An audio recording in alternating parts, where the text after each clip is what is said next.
بسم اللہ الرحمن الرحیم۔ السلام علیکم پیارے دوستو، ہمارے چینل اسلامک انفارمیشن میں آپ سب کو خوش آمدید۔ پیارے دوستو، میں آج اللہ تعالیٰ سے ایک محبت اور یقین کا واقعہ لے کر آیا ہوں آپ لوگوں کے لیے۔ یہ جاننے کے لیے ویڈیو کو اینڈ تک لازمی دیکھیں اور چینل کو سبسکرائب نہیں کیا تو سبسکرائب کرنا نہ بھولیں۔ سلطان محمود کے دور کا ایک قصہ ہے۔ اس کا ایک غلام تھا جس کا نام ایاز تھا۔ بادشاہ اس سے بہت محبت کرتا تھا، لیکن دیگر درباریوں کو اس بنا پر ایاز سے حسد تھی کہ بادشاہ اس کو اتنا چاہتا کیوں ہے، اور بادشاہ نے ایاز کو بھانپ لیا تھا اور لوگوں کو بتانا چاہتا تھا کہ میں اس سے اتنی محبت کیوں کرتا ہوں۔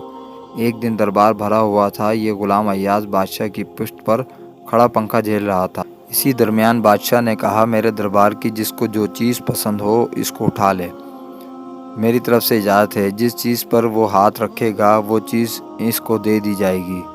سارے ارکان دولت و مشیرین سلطنت اٹھے اور انہوں نے اپنی اپنی پسند کی چیزوں پر ہاتھ رکھ دیا اور بادشاہ کی اجازت سے اس کو اٹھا لیا، مگر ایاز خاموشی سے اپنی جگہ پر ہی کھڑا رہا۔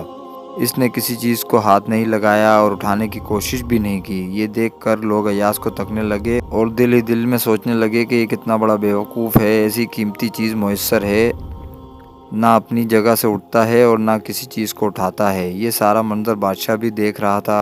ایاز، کیا تم کو ہمارے دربار کی کوئی چیز پسند نہیں آئی؟ بادشاہ نے پوچھا، تم نے کسی چیز کو پسند کیوں نہیں کیا؟ تو ایاز نے ایک بڑا عجیب و بصیرت فروز جواب دیا، حضور، میں نے آپ کو پسند کر لیا۔ جب آپ میرے ہو گئے تو سارا دربار میرا ہو گیا۔ اب مجھے کسی بھی چیز کو پسند کرنے یا اٹھانے کی ضرورت نہیں۔ میرے دوستو، جب مخلوق کا غلام اپنے آقا کی محبت میں اس مقام کو پہنچ سکتا ہے تو اللہ تعالیٰ کی ذات اس سے بڑی ہے، تو لہٰذا اللہ سے اللہ ہی کو طلب کرو۔ جب اللہ مل جائے گا تو سب کچھ مل جائے گا۔ تو میرے دوستو، ہمیں اللہ تعالیٰ سے اللہ تعالیٰ ہی کو مانگنا چاہیے۔ دنیا والے دنیا کی چیزیں مانگتے ہیں، کیونکہ اللہ ہمیں مل گیا تو سمجھے سب کچھ مل گیا۔ ہماری آخرت بھی آسان، دنیا بھی آسان۔ آمین ثم آمین۔